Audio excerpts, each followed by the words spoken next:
마태복음을 비롯한 사복음서에 보면 예수님께서 공생의 사역을 하시면서 많은 사람들의 병을 고쳐주십니다. 그 중에 특히 맹인들의 눈을 뜨게 해주시는 상황이 복음서에 여러 번 등장하게 되는데, 이 맹인들의 눈을 고치실 때 상황에 따라 각기 다른 방식으로 고쳐주십니다. 먼저 마가복음 8장 22절 이하에 보면 사람들이 맹인 한 사람을 데리고 예수님께 나아와 그 맹인의 눈을 고쳐주시기를 청합니다. 그러자 예수님은 그 맹인의 손을 붙잡으시고 마을 밖으로 데리고 나가서 눈에 침을 뱉으신 후 그에게 안수하셔서 그의 눈을 고치십니다. 벳세다의 이름에 사람들이 맹인 한 사람을 데리고 예수께 나와 손대시기를 구하거늘 예수께서 맹인의 손을 붙잡으시고 마을 밖으로 데리고 나가사 눈에 침을 뱉으시며 그에게 안수하시고 무엇이 보이느냐 물으시니 쳐다보며 이르되 사람들이 보이나이다. 나무 같은 것들이 걸어가는 것을 보나이다 하거늘 이에 그 눈에 다시 안수하시매 그가 주목하여 보더니 나아서 모든 것을 밝히 보는지라. 마가복음 8장 22절로 25절. 이와 비슷한 방식으로 맹인의 눈을 뜨게 해주시는 장면이 요한복음 9장에도 보면 나옵니다. 요한복음 9장 1절 이하에 보면 예수님께서 제자들과 길을 가시다가 우연히 맹인 한 사람이 길가에 있는 것을 발견하십니다. 그때 제자들이 예수님께 이 맹인이 누구의 죄 때문에 앞을 못 보게 됐는지를 묻자 예수님은 누구의 죄 때문이 아니라 그 사람의 병을 통해 하나님이 하시는 일을 나타내고자 하심이라고 말씀하십니다. 그리고선 맹인에게 다가가 땅에 침을 뱉어 진흙을 이겨 그의 눈에 바르시고 실로암 못에 가서 눈을 씻으라고 말씀하십니다. 그렇게 실로암 못에 가서 눈을 씻음으로 그 맹인의 눈이 고침을 받게 됩니다. 이 말씀을 하시고 땅에 침을 뱉어 진흙을 이겨 그의 눈에 바르시고 이르시되 실로암 못에 가서 씻으라 하시니 실로암은 번역하면 보냄을 받았다는 뜻이라. 이에 가서 씻고 밝은 눈으로 왔더라. 요한복음 9장 6절로 7절. 인간적으로 보면 참 번거롭고 이상한 방식이라고 할 수 있습니다. 그런데도 예수님은 굳이 이런 방식으로 이 맹인들의 눈을 뜨게 하셨습니다. 예수님이 능력이 없으셔서 이런 방식으로 병을 고치신 게 아니었습니다. 예수님이 하고자 하시면 얼마든 말씀 한 번으로 그들의 눈을 치유하실 수 있었습니다. 예수님이 그냥 강권적인 말씀 한 번으로 병을 치유하시는 장면이 마가복음 10장에 보면 나옵니다. 마가복음 10장 46절 이하에 보면 바디메오라는 맹인이 예수님과 제자들이 있는 곳에 나타나 예수님께 나를 불쌍히 여겨달라 소리 지르며 엎드리는 장면이 나옵니다. 그러자 예수님께서 내가 무엇하여 주길 원하느냐고 물으시자 바디메오는 보기를 원한다고 얘기합니다. 그 대답을 듣자마자 예수님은 너의 믿음이 너를 구원하였다고 말씀하시므로 그의 시력이 회복되어 앞을 볼 수 있게 됩니다. 맹인이 겉옷을 내버리고 뛰어 일어나 예수께 나아오거늘 예수께서 말씀하여 이르시되 내게 무엇을 해주길 원하느냐. 맹인이 이르되 선생님이여 보기를 원하나이다. 예수께서 이르시되 가라 내 믿음이 너를 구원하였느니라 하시니 그가 곧 보게 되어 예수를 길에서 따르니라. 마가복음 10장 50절로 52절. 앞서 두 맹인이 고침받은 경우와 바디메오라는 맹인이 고침받은 경우를 놓고 보면 예수님이 그들을 고치신 방식의 차이 이전에 그 맹인들이 예수님께 나아온 상황에서 본질적인 차이를 발견할 수 있습니다. 앞선 두 경우를 보면 사람들이 맹인을 데리고 와서 예수님께 고쳐달라고 청하였고 또 맹인이 그냥 아무 생각 없이 길가에 앉아 있는데 예수님이 갑자기 다가오셔서 하나님의 능력을 증명하기 위해 그 맹인을 고쳐주셨습니다. 즉, 맹인들이 자신의 믿음을 가지고 적극적으로 주님 앞에 나아와 병을 고침받은 게 아니었습니다. 이렇게 되면 이 맹인들에게는 예수님이 자신들의 병을 치유하실 수 있는 분이란 사실을 믿는 믿음이 요구되어야 하는 과정이 남게 됩니다. 그래서 이들에게 주님은 너희들의 믿음이 너희를 구원하였다는 강권적인 말씀의 능력만으로 치유하지 않으시고 눈에 직접 침을 뱉으시고 그에게 안수하시는 이상한 과정을 통해 그가 나를 고치시는 분이라는 것을 믿는 믿음을 확인하신 것이고, 또 땅에 침을 뱉어 진흙을 이겨 그 눈에 바르시고 실로암 못에 가서 눈을 씻으라고 말씀하셨을 때도 그 과정 속에서 그가 예수님이 말씀하신 그대로 행하게 됐을 때 비로소 그 믿음을 증명해 보이게 되었던 것입니다. 맹인이 고침받은 것은 아니지만 이와 비슷한 상황이 마가복음 7장에도 보면 나옵니다. 마가복음 7장 32절 이하에 보면 사람들이 귀 먹고 말 더듬는 자를 데리고 예수님께 나아와 안수하여 주시기를 청합니다. 그러자 예수님은 그 사람을 따로 데리고 무리에게서 벗어나 손가락을 그의 양 귀에 놓고 침을 뱉어 그의 혀에 손을 대십니다. 그러자 그의 귀가 열리고 혀가 풀려서 말이 분명하여졌다고 말씀합니다. 사람들이 귀 먹고 말 더듬는 자를 데리고 예수께 나와 안수하여 주시기를 간구하거늘 예수께서 그 사람을 따로 데리고 무리를 떠나사 손가락을 그의 양 귀에 넣고 침을 뱉어 그의 혀에 손을 대시며 하늘을 우러러 탄식하시며 그에게 이르시되 에바다 하시니 이는 열리라는 뜻이라. 그의 귀가 열리고 혀가 맺힌 것이 곧 풀려 말이 분명하여졌더라. 마가복음 7장 32절로 35절.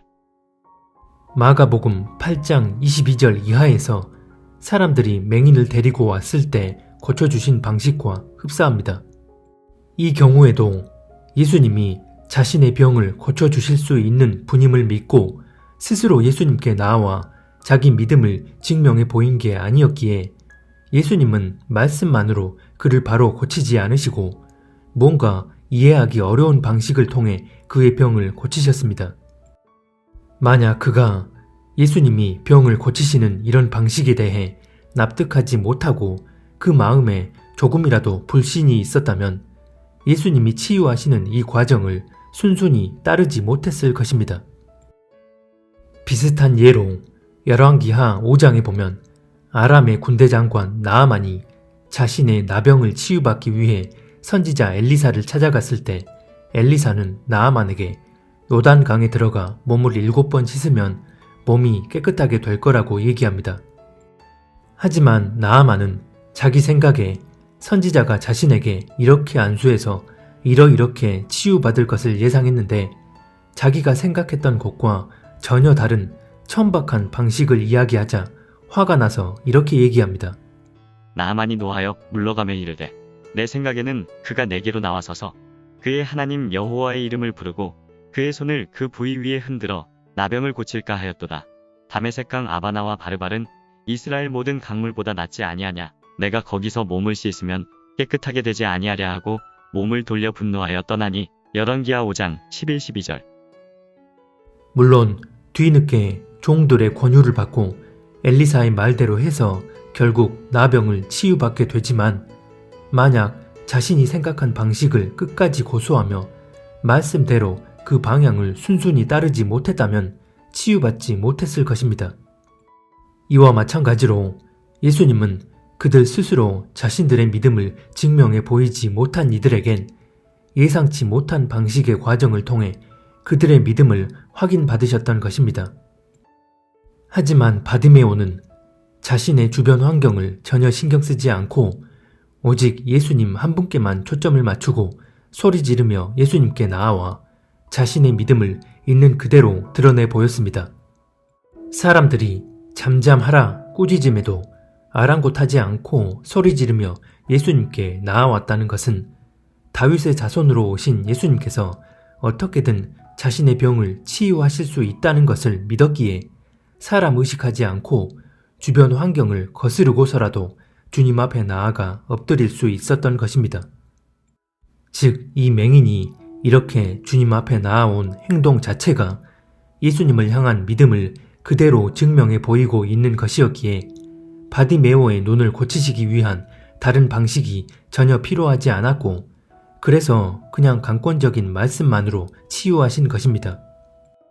만약 이때 예수님이 완전 황당한 방식, 예를 들어 실로암 못에 가서 머리를 박고 입에 물을 가득 머금은 채 하늘 위로 물을 10번 내뱉으면 고침받을 거라 얘기를 했더라도 바디메오는 한치의 망설임도 없이 그렇게 행했을 거라고 봅니다.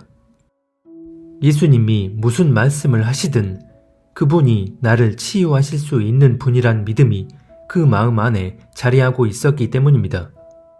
그래서 예수님은 그 마음 안에 심겨진 믿음을 보시고 네 믿음이 너를 구원하였느니라 고 말씀하신 것입니다. 본인의 믿음에 의해 치유받은 케이스는 이 맹인의 경우뿐만이 아니었습니다. 마태복음 9장에 보면 12년 동안 혈루병을 앓던 여자가 예수님의 겉옷만 만져도 치유를 받을 거라 믿고 겉옷을 만지자 병을 치유받습니다. 그때 예수님은 그 여자에게 이렇게 말씀하십니다. 예수께서 돌아서서 그 여자를 보시고 기운을 내어라 딸아 내 믿음이 너를 구원하였다 하고 말씀하셨다. 바로 그때 그 여자가 나았다. 마태복음 9장 22절. 만약 이 여자가 설마 그 옷만 만진다고 병이 낫겠어? 그래도 혹시 모르니 한번 만져나 보자 라는 마음으로 예수님의 겉옷을 만졌다면 아마도 병은 치유받지 못했을 것입니다. 당시 예수님이 병자들을 치유하시고 그들의 병이 낫는 문제는 철저히 영적인 차원의 문제였습니다. 그래서 그 마음에 믿음이 없으면 치유받을 수가 없었습니다. 결국 예수님의 겉옷만 만져도 병이 낫겠다는 믿음은 본질적으로 예수님이 자신의 병을 치유하시고 구원하실 수 있는 메시아라는 사실을 믿는 믿음이었던 것입니다. 앞서 얘기한 것처럼 예수님께 고침을 받은 맹인들이나 귀먹고 말 더듬는 사람의 경우는 스스로 거동 자체를 할 수가 없거나 의식이 오락가락하는 그런 위중한 상태가 아니었습니다. 그래서 이런 경우는 철저히 본인의 믿음에 의해 고침을 받게 된 경우입니다. 하지만 그게 아니라면 환자의 부모나 다른 대리인의 믿음의 여부로 고침을 받는 경우에 대해서도 성경은 말씀합니다. 마태복음 15장에 나오는 가나안 여자의 경우가 그렇습니다.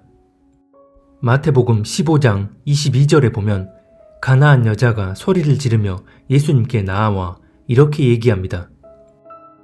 가나안 여자 하나가 그 지경에서 나와서 소리질러 이르되 주 다윗의 자손이여 나를 불쌍히 여기소서 내 딸이 흉악하게 귀신 들렸나이다 하되 마태복음 15장 22절. 이 경우 딸은 귀신이 들려 제정신이 아닌 상태이기 때문에 딸의 믿음이 아닌 그 어미의 믿음을 통해 딸이 치유받게 됨을 말씀합니다. 이에 예수께서 대답하여 이르시되 여자여 내 믿음이 크도다 내 소원대로 되리라 하시니 그때로부터 그의 딸이 나으니라. 마태복음 15장 28절. 또 마태복음 8장에 보면 백부장의 하인이 중풍병으로 위중한 상태에서 예수님은 대리인인 백부장의 엄청난 믿음을 보시고 중풍병 걸린 하인을 그 자리에서 바로 치유하십니다. 예수께서 들으시고 놀랍게 여겨 따르는 자들에게 이르시되 내가 진실로 너희에게 이르노니 이스라엘 중 아무에게서도 이만한 믿음을 보지 못하였노라. 예수께서 백부장에게 이르시되 가라 내 믿음대로 될지어다 하시니 그 즉시 하인이 나으니라. 마태복음 8장 10절 13절. 그 외에도 예수님은 각자의 믿음에 맞게 어떤 방식으로 사람들을 구원해야 하는지를 아시고 그에 맞게 사람들의 병을 고치시고 그들을 구원하십니다. 결국은 그들이 고침받고 구원받는 본질적인 열쇠는 바로 예수님을 향한 그들의 믿음의 여부였습니다. 그래서 아예 예수님을 집단적으로 믿지 못했던 예수님의 고향에서는 큰 이적을 보이지 못하셨다고 말씀합니다. 믿음은 철저히 우리의 상황과 현실을 거스르는 문제입니다. 다시 말해 우리가 현실적으로, 상황적으로 믿을 만한 조건일 때 믿는 게 아니라는 것입니다. 이런 상황이면, 이런 현실이면 충분히 믿어볼 만해서 믿는 게 아니라 상황이, 현실이 전혀 믿을 만한 조건이 아닐 때 지금 당장 눈에 보이지도 않고 몸으로도 체감할 수 없지만 그럼에도 믿는 것이 바로 성경이 말씀하는 믿음입니다. 그래서 히브리서 11장 1절에 보면 믿음은 바라는 것들의 실상이요 보이지 않는 것들의 증거라고 말씀하는 것입니다.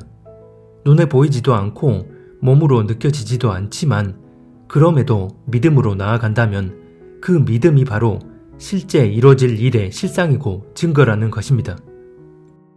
그런데 하나님을 믿는다고 하지만 당장 내 눈앞의 현실은 말씀이 증거하는 그 믿음으로 나아가면 나에게 무슨 문제가 생길 것 같아서 말씀은 말씀이고 현실은 또 다르니 보이는 현실에 맞게 판단하고 결정하고 행동하는 것을 아주 당연하게 받아들이는 경우가 많습니다.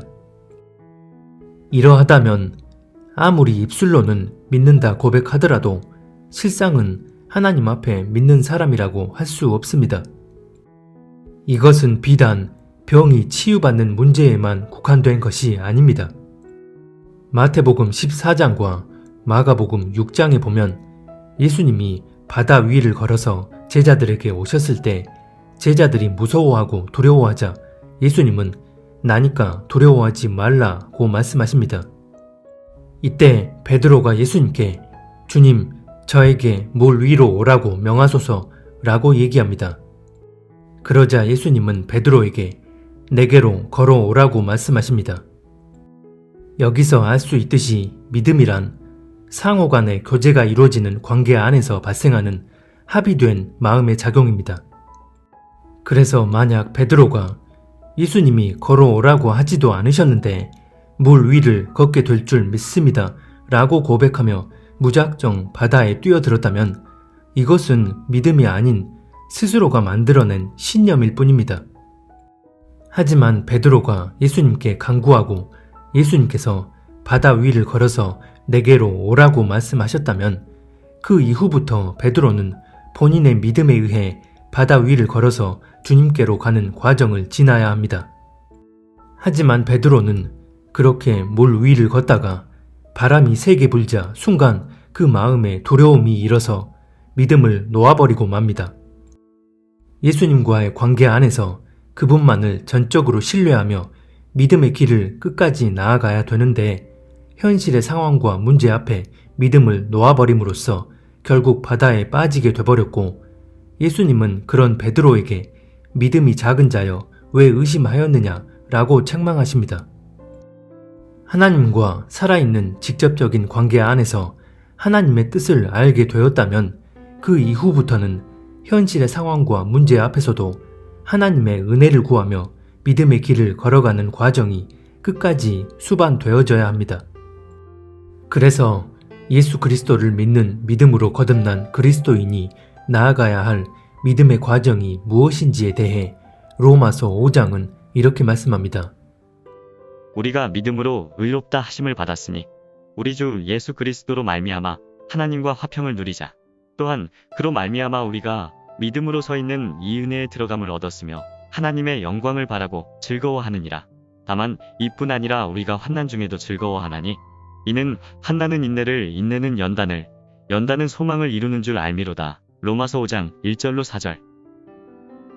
예수 그리스도를 믿는 진짜 그리스도인이라면 믿음의 길을 걸어가는 과정이 필요하고 그 과정 가운데 환난이 닥칠 수도 있는데 그런 환난 중에서도 믿음으로 인내하며 나아갈 때 그 인내함 가운데 연단을 받고 그 연단을 통해 소망의 열매를 맺게 된다는 것입니다.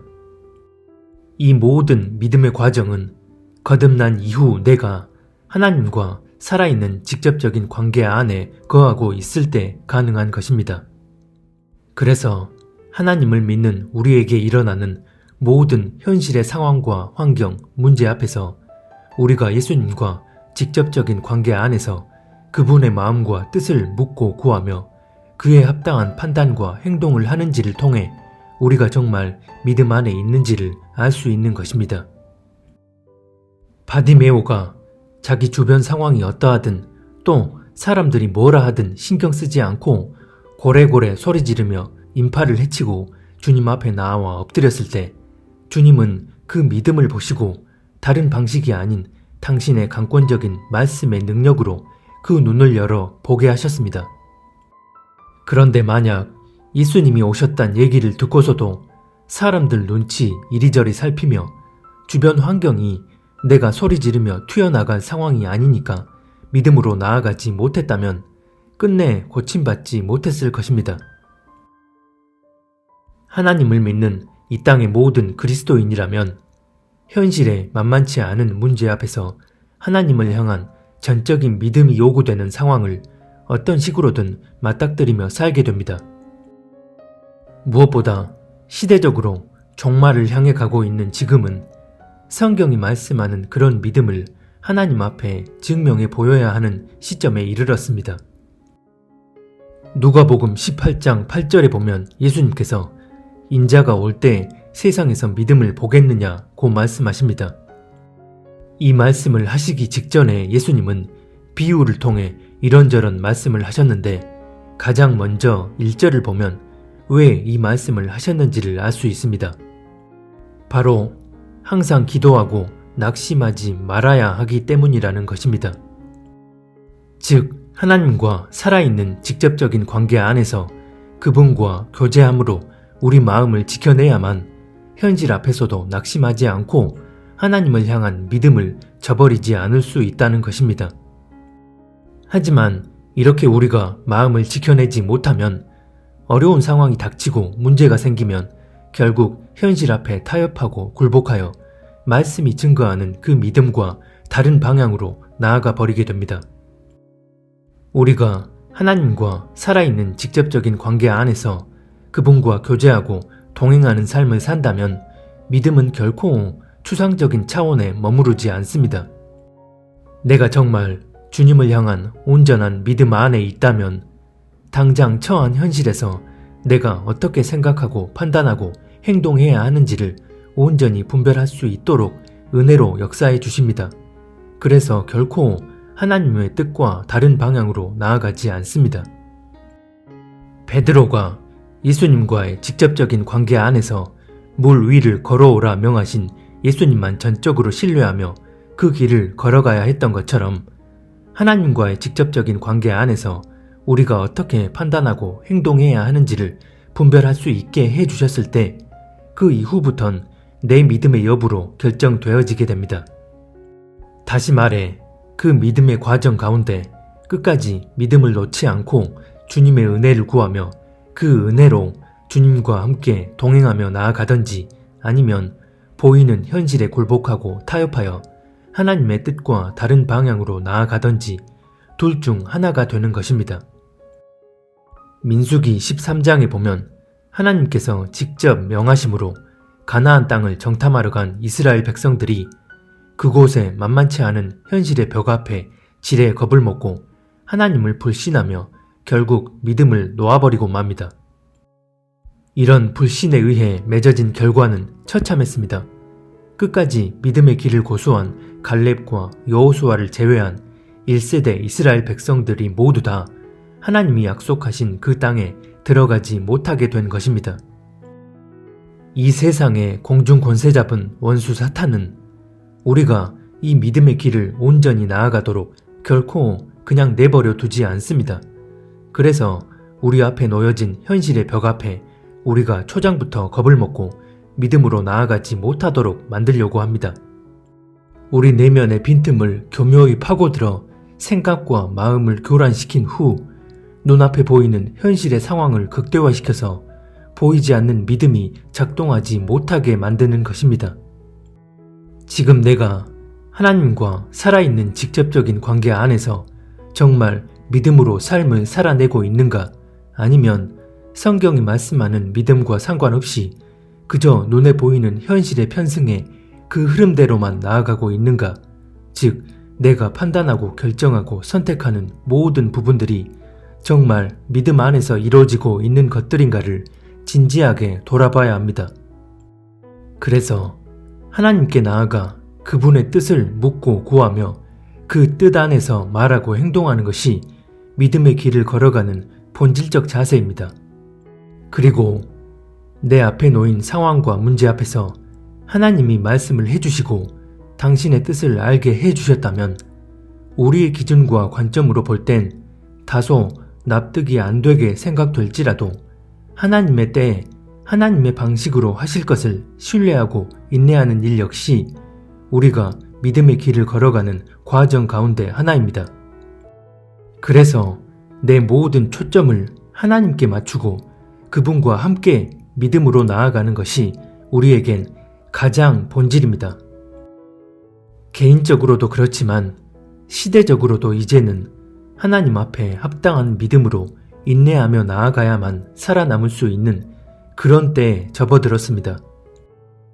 며칠 전 커뮤니티에 코에서 나오는 주사 관련 글을 또 올렸지만 내 생각, 지식, 감정 등 나의 어떠함을 철저히 내려놓고 하나님께만 초점을 맞춤으로써 이 시대를 향한 그분의 뜻을 온전히 헤아려 그 뜻대로 나아가려는 마음을 가진 이들에게는 성령께서 반드시 인도해 주실 것입니다.